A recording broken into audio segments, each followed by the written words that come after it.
going on, world? It's your boy Gemini Brown here, back with another episode of 𝐦𝐨𝐤𝐞. So today, we're going to do an Astrology 101 lesson. And this is how to understand or recognize transits happening within your chart. So, let's get into it. For quite some time, I've been seeing people ask me, like, how do I know what planet is transiting what house? And I'm always saying this to you guys. I guess it's based on how I came into astrology, but there's a point where you gotta just keep searching and studying. And when you come across things on your own, I believe that it just has a particular level of that aha moment of enlightenment where it allows it to click for you on a whole nother level. But after seeing that, I'm just like, let me make this video and really help people out so they're really understanding how to track their transits. And I also want to say this, y'all, baby steps. If you're still learning the basics of your own chart and understanding signs, houses, and aspects, you don't necessarily need to be overly concerned with transits. It's good to know, but I believe that it's good to take your time when learning astrology, that there is no rush. So this is like a phase 3 kind of thing. But here we go. So what we have here is the natal chart of an individual. And within this natal chart, the planets on the inner circle are the planets that the person had at the time of their birth. And the ascendant, this thing right here, sets the map. Okay? So this is essentially the chart that represents your cosmic DNA, your karmic blueprint, the structure of your consciousness, whatever you want to call it. And it holds the potential of events and personality expressions that we can read from. Okay, so when you get a natal chart, the astrologer is really focusing on these planets to see those things that I just named. All right, so these are your core energies. Then when we look into progressions, we see that certain planets, for example, let's look at this one here. This Mars is at 26 degrees. This Venus is at 25 degrees. As long as neither one of these planets are going retrograde within the time after the person's born, whether it be months or whatever, and an approximate within 10 years, both these planets will be progressed into the sign of Aries. That's progressions for you. But the cool thing is that this here, the sun, every year of your life, this sun keeps on progressing. So it's going to go to 9 degrees, 10 degrees, and that's progressions, which is also a particular form of transits. Okay?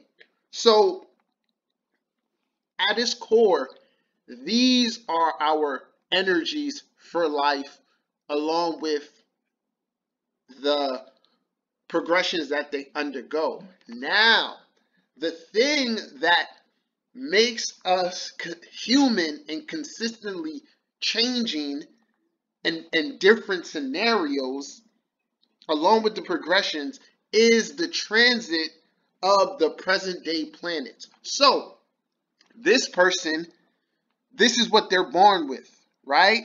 And they're going through life with these energies. But in real life, these energies keep on moving. Hence why the zodiac is always evolving and different people are born with different planets in different signs and all that jazz, right? So when we look at transits, and now this individual is 25 or 30 years old, they still have these planets but the transiting, the real life planets are consistently interacting with their natal chart. Okay?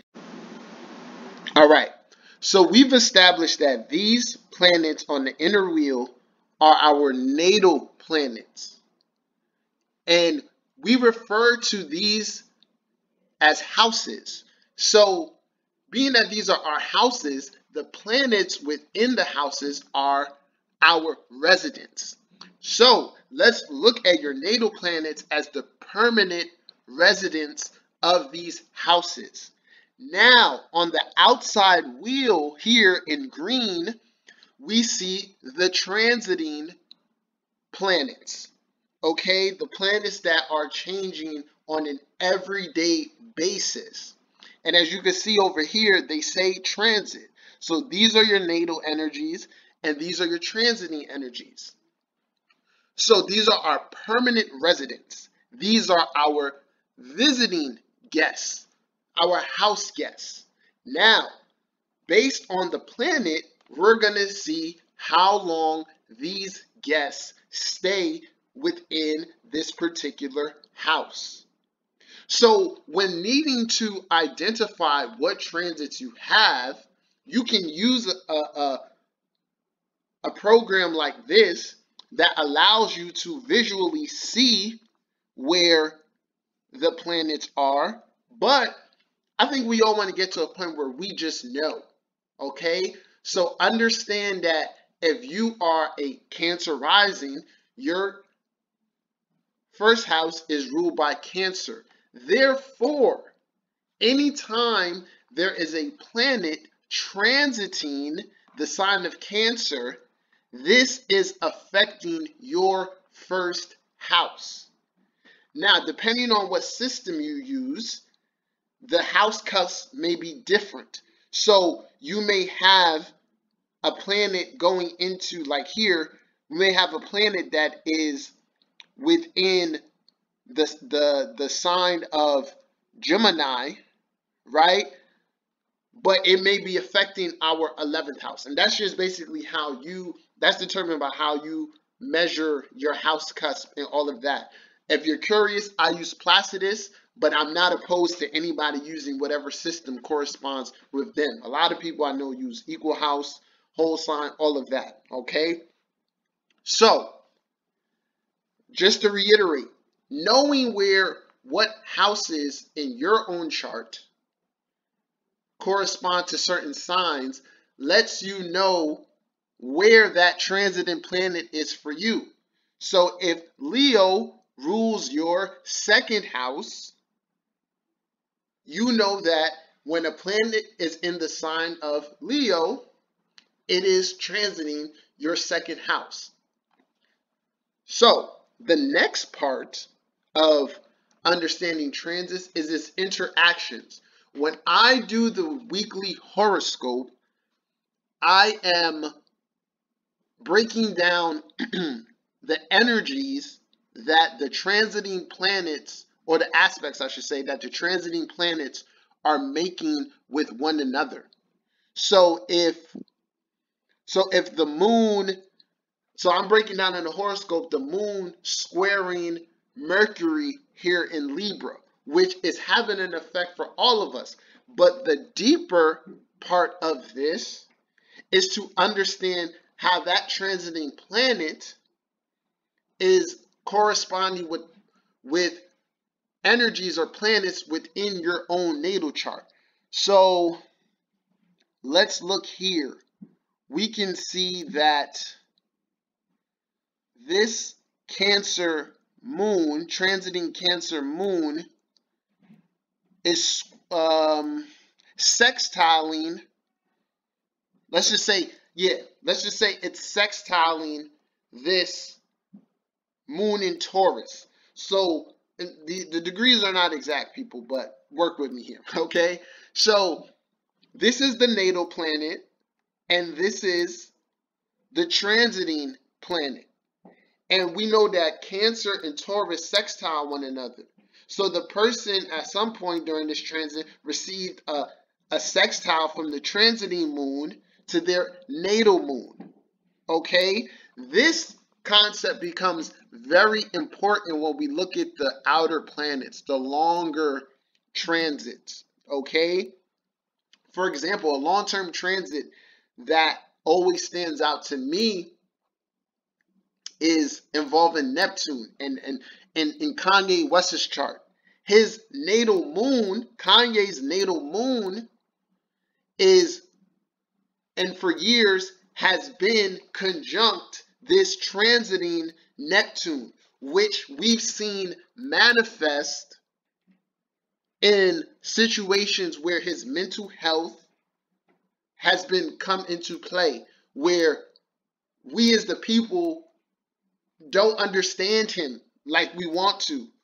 He seems a bit delusional, and that is a long-term transit that he is under.